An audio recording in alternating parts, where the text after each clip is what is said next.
देखो प्यारे बच्चों और मेरे दोस्तों, आप सभी को मालूम है कि आज़ादी का अमृत महोत्सव चल रहा है।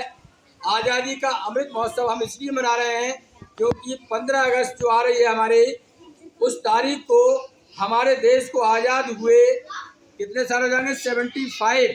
75 साल हो जाएंगे। इसलिए हम यानी आज़ादी का अमृत महोत्सव मना रहे हैं।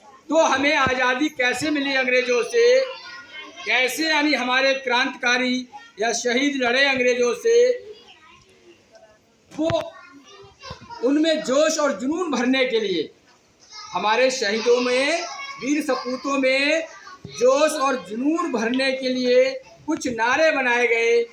उन नारों को जब बोला जाता था तो पूरी आवाम जो थी, पूरे लोग जो थे, उन लोगों के पीछे पीछे चलना शुरू हो जाते थे और अपने प्राणों की बलिदान देने से भी नहीं कतराते थे।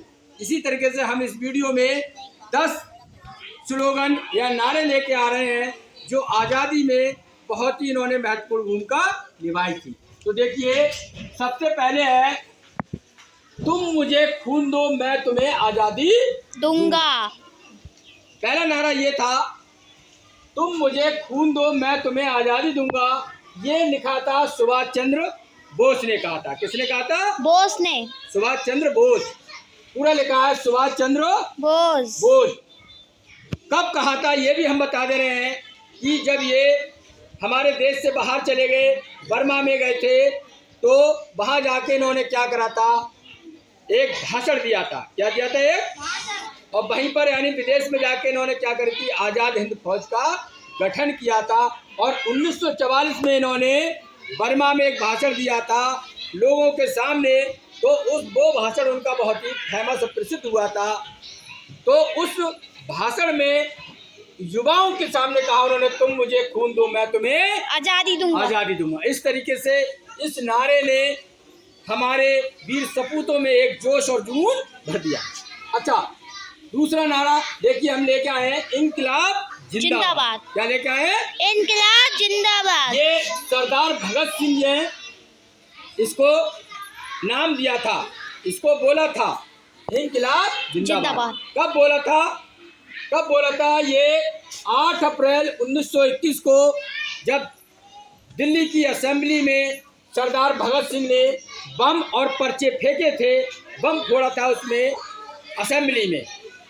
तो सरदार भगत सिंह ने पर्चे फेंक के कहा था, इंकलाब जिंदाबाद, इंकलाब। अच्छा, फिर है अंग्रेजों भारत छोड़ो। ये नारा किसने दिया? ये दिया हमारे महात्मा गांधी जी ने। किसने दिया था? महात्मा गांधी जी। और इस लिखा था ये यूसुफ मेहर अली ने 1942 में। जब ये यूसुफ मेहर अली के पास ले गए तो इसको यानी उन्होंने, महात्मा गांधी जी ने अपना लिया और ये भी यानी हमारे स्वतंत्रता संग्राम में इसने बहुत ही महत्वपूर्ण भूमिका निभाई। अच्छा, फिर आया महात्मा गांधी का एक दूसरा नारा जिसका नाम है करो या मरो। करो या मरो। ये भी 9 अगस्त 1942 को ही आया। ये दोनों आसपास ही यानी अगस्त में ही आए थे 1942 को। और इन्होंने आज़ादी दिलाने में बहुत महत्वपूर्ण भूमिका निभाई थी। अच्छा, फिर आया सारे जहां से अच्छा हिंदुस्तान हमारा। सारे जहां से अच्छा हिंदुस्तान हमारा। ये यानी ये लिखा है मोहम्मद अल्लामा इकबाल ने। मोहम्मद अल्लामा इकबाल लाहौर स्कूल में पढ़ते थे। लाहौर स्कूल में पढ़ते पढ़ते जब इन्होंने एक बार कोई प्रोग्राम हो रहा था, 1905 की बात है, तो उन्होंने वहाँ पर ये गीत गाया था। अल्लामा इकबाल ने ये गीत गाया था, सारे जहां से अच्छा हिंदुस्तान हमारा। और इस गीत ने पूरे देश में धूम मचा दी।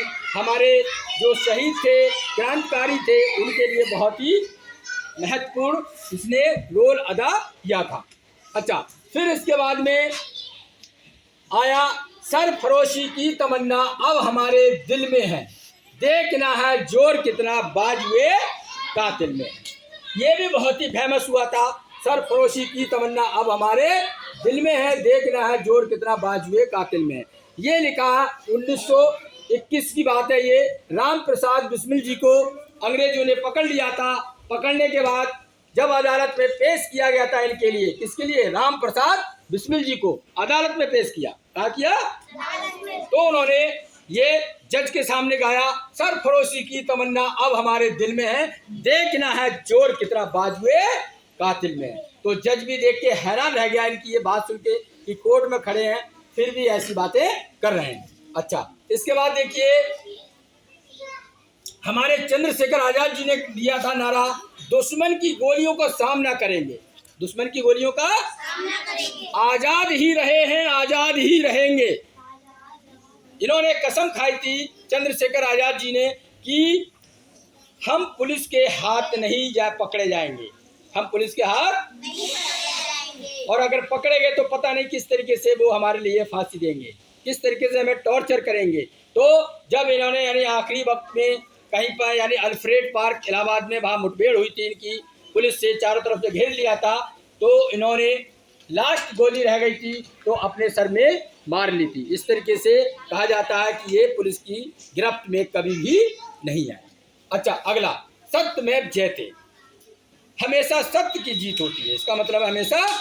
तो ये दिया था हमारे पंडित मदन मोहन मालवीय जी ने, पंडित मदन मोहन मालवीय जी ने दिया था, जिन्होंने एक यूनिवर्सिटी बनाई है बनारस में, बनारस हिंदू यूनिवर्सिटी BHU। ये भी बहुत बड़े समाज सुधारक स्वतंत्रता सेनानी थे।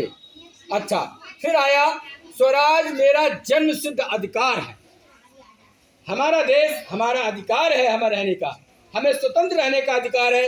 ये नारा हमारे बाल गंगाधर तिलक ने दिया था। किसने दिया था? ये भी स्वतंत्रता सेनानी थे, नेता थे, समाज सुधारक थे, कई क्वालिटी थी इनमें, इन्होंने बहुत ही यानी योगदान स्वतंत्रता में इन्होंने दिया था।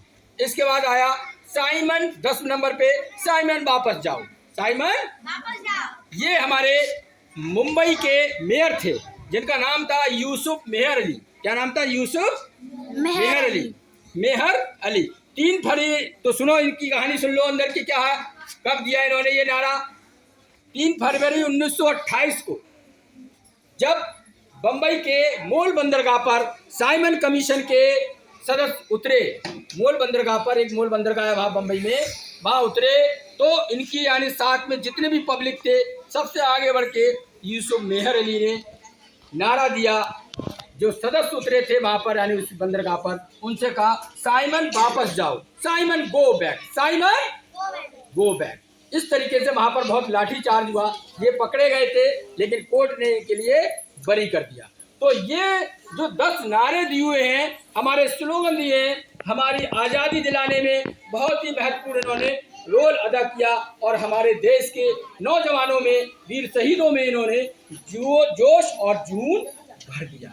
ये सारे बच्चे याद करेंगे। Thank you very much.